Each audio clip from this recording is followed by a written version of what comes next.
and welcome to our show. I'm Sylvia Lockhart. Today we will be discussing some topics we hope you find interesting. And I'm Jermaine Everson. Today we'll be taking a closer look at Chicago's police, also some street harassment, and also some of the strict rules in our city's charter schools. So let's get started. Our first guest is Sterling Gilmore, a graduate of a Noble Charter School, Gary Comer College Prep, and also Diamond Lee, who's currently a sophomore at Perspective Charter School. Welcome.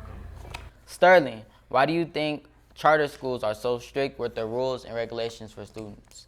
Well, I think schools are so strict because they're trying to discipline all the students, like get us more discipline, like make us be more.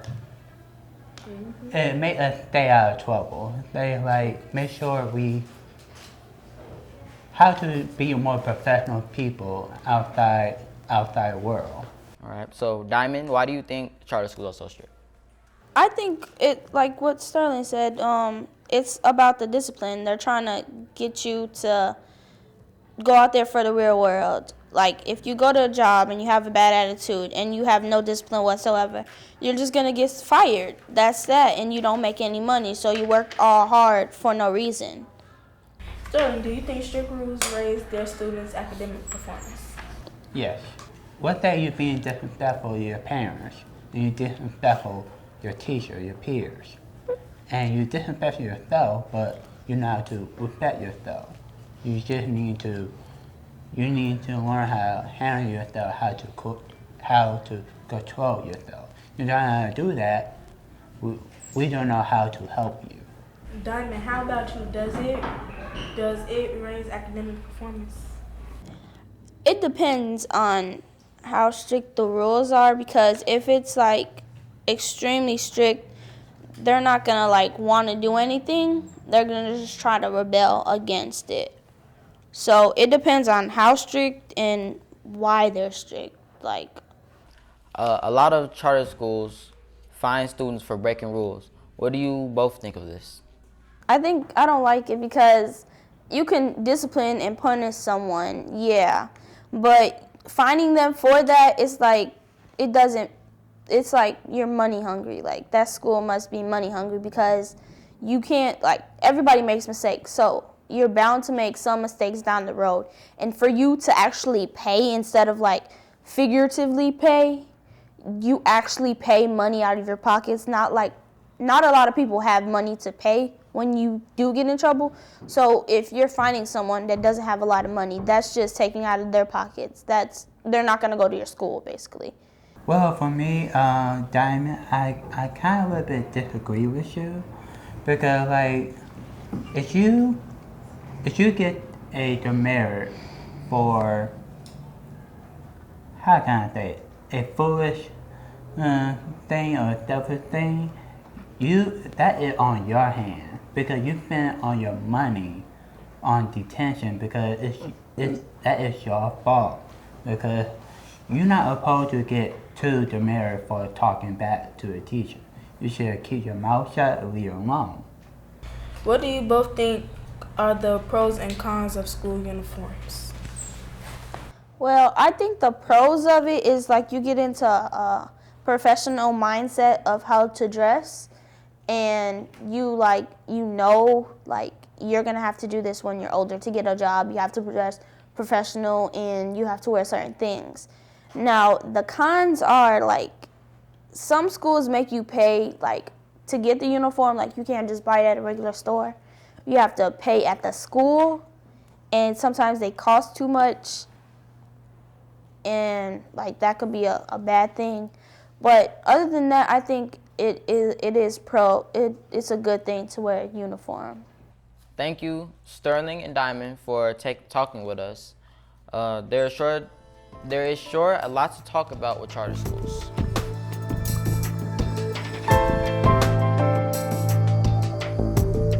Our topic is the Chicago police. Donald Trump has given a lot of negative attention to our city, but the Chicago police has been the center of a lot of criticism too. To talk more about this, please welcome Joseph Sanders, who works at the Arc of St. Sabina, and Jordan Ruiz, a reporter at Real Shy Youth. Welcome. Thank you, sir. Thanks for having me. Joseph, have you had any negative experience with the police? Definitely, I have. My first time ever getting locked up was due to an officer who approached me in the most disrespectful, abrupt manner when I was just minding my own business. I got locked up for disorderly conduct when actually it was the cop that was disorderly. So that was my first experience, bad experience with the police. Thank you. Jordan, what about you? Yeah, I had plenty of encounters with the police, unfortunately. There's been numerous times where I've been stopped and walking home, I'd be stopped and frisked. It's been that level of disrespect that I've witnessed with the police. Do you guys think the police problem would increase under the influence of Donald Trump? Yes. It's like my man said, the stop and frisk. When you say that on these streets, stop and frisk, just the whole notion of it all is it's just it'll do the city no good. You know what I mean? It's just another thing that we as black males or Latinos, you know what I'm saying, is basically you stop. If you look a certain way or however way they perceive you to be, you get stopped and frisked. You could just be, as you know, going to school or something, you know. So that whole notion is no, it's not what's up at all. You know, when they say fit the profile, what profile are they talking about? Mm-hmm. He was black with braids, you know, or dreads. Do you know how many blacks with dreads there are? You know what I'm saying? So everybody fits sometimes the same criteria. So that's just not even rational, not on these streets. I have yet to see on record a stop and frisk take place where it was vice versa of a non-minority saying fit the profile. Do you guys think the police are out to protect us or protect themselves, and why? They say the police, their job is to serve and protect, but I see it as almost to abuse and neglect. Everything is in reverse. There are crooked and there are good officers. I got people that I graduated from school with that became police officers, and they're well-abiding citizens that, you know, generally care for the people and want to serve and protect the people. Then, you know, on the other vice, you got officers that, you know, have their own mentality they came in the force with, not really trained properly how to deal with the people correctly, coming from an environment that they know nothing about. So when they put in this environment, they just see it, some police, not all, but they see it just as a jungle, you know, and keep themselves safe by any means necessary. But at the same time, last thing I'll say is, I know a police officer who said that they stopped stopping people on like regular routines because they were getting so much flack from either other officers or the public just in general. Because when they stop or pull somebody over, they're fearing for their life. Then some officers, you know, they quick to, they're scared. Many officers, if they'll truthfully tell you, a lot of these officers are scared for their life. Because truth be it, that you have some people that are up, you know, so it goes both ways.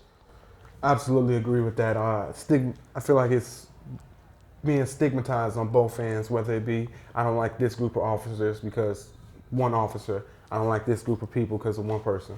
It just goes both ways. What could the police do to build trust in the community?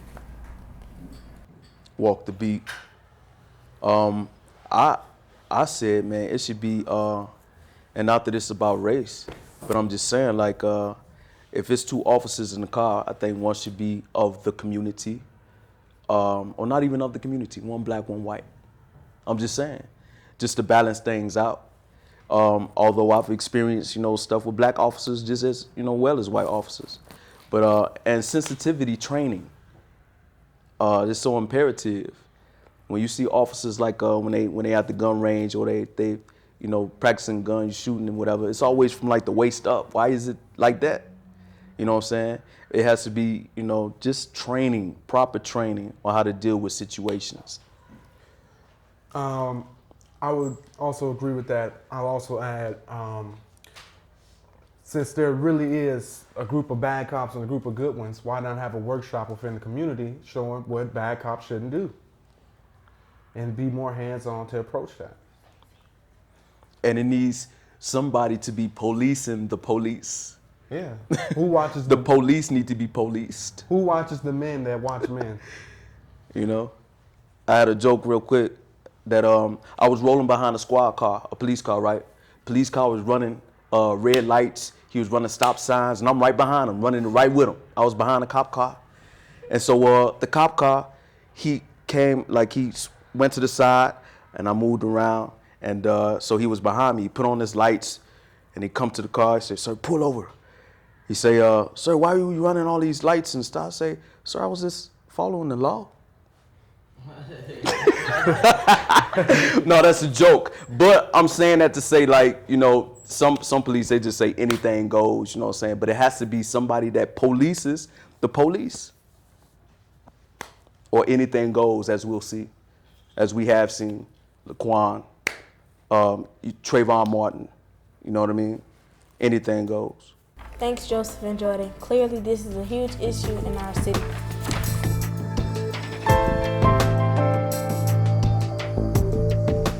Our last topic is street harassment. Has this ever happened to you? Let us hear some people's experiences.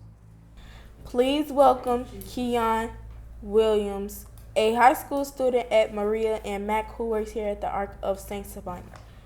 Mac, can you tell us your experiences with street harassment? Sure. So street harassment, I mean, I see it quite often, especially around this neighborhood, unfortunately.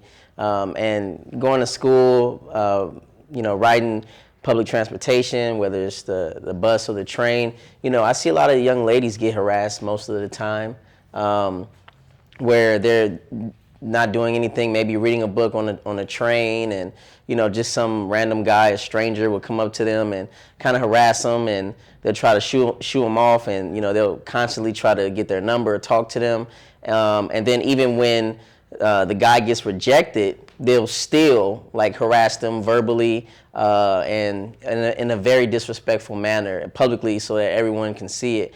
So I mean, I've witnessed that for years and years and years. I've never been harassed while walking down the street, but I see it time and time again. Keon, do you have any experiences? Yeah, like when I was walking down the street, just by the way how I dress and the way how I look, people would think I'm in some sort of gang. For example, one day I was walking down the street, I had on my biker jeans, my black hoodie, and my Timberlands. And I was just minding my own business coming from the store. And some people came up to me, they was like, "Where you from?" And you know, I didn't know what that meant. So I was like, "I'm going to my house." And then it was like, "What gang you in?" And I ain't know what to say.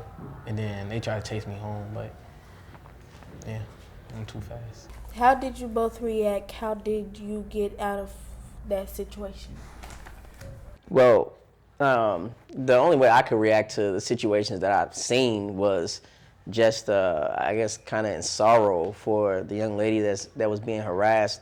I do remember one time, though, I did speak out against it. And I actually told the guy, I was like, you know, "Hey, hold on, that's my cousin." And he kind of like, you know, walked away or what have you. But other than that, it's just really a matter of just watching it. I even recall a moment where I was driving down the street and I saw a guy yelling, like he was extremely mad, infuriated, and I think he was about to hit his girlfriend. I called the police, but I definitely kept it moving because, you know, sometimes it's not wise to jump in those situations. But, you know, again, I see this stuff time and time again, and most of the time it's just watching and hoping that the best happens. With me, when the guys came up to me, they was like, "What gang you from?" and all that stuff. So the smart, logical thing for me to do was run home, safe to safety. How do you guys feel when you go through street harassment? So actually, I do recall one incident in which I was going to school. I was in high school. I was about Keon's age. I was going to school, and I ran into a group of guys that really were just hanging out, and so they tried to harass me, and said stuff like, what's in your pockets, where you from, that type of thing. Luckily, I had a friend who was in the midst of that circle who was like, oh, no, Mac, he's good. And so I just went to school. But again, that stuff happens time and time again. And my initial feeling was I felt bad just because I knew what could have happened if my friend wasn't there. And I also felt bad because it's like, hey, we're from the same neighborhood, the same circumstances, and it's just unfortunate that they would do something like that. With me, the way how I feel afterwards, words can't really explain the way how I feel because it's just crazy the way how people single me out just by the way how I dress or the way how I look. Do you have any advice for young men on dealing with these situations? Like Keon, just run. I think that would be.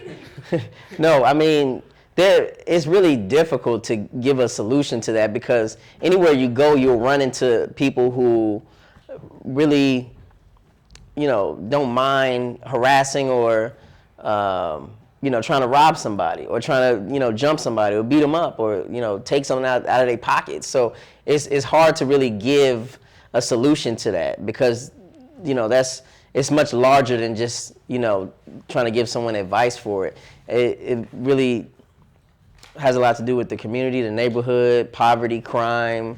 All of that stuff really plays a factor as to why people, particularly in this neighborhood, will want to rob you or want to jump him because of the way he looks. Like no other reason, just come up to him and say, hey, where are you from? What gang are you in? It's no advice that I can give him to other than just be mindful of your surroundings. So that's probably the only advice I can give. Be mindful of your surroundings, and if you see something that looks suspicious, try to go the other way. And just make sure you always safe. Make sure you have a phone to call parents or the emergency, or just make sure you got somebody walk with you.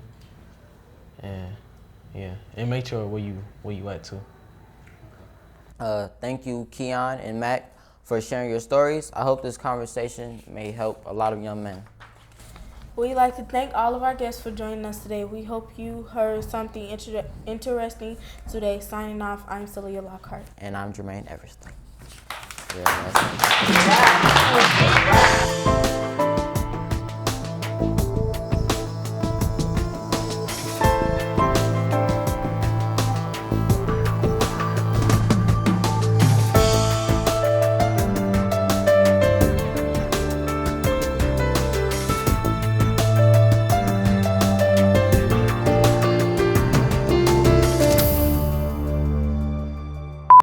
Our last topic is street harassment. Has this ever happened to you? Has this ever happened to you? Let us hear some people's. Please welcome Keon Williams, a high school student at Maria, and Miss Mac. Have you had any negative experiences with the police? Yes, I have. Would you like? You gotta say expound on it. But yeah, hey, look, first time. Oh.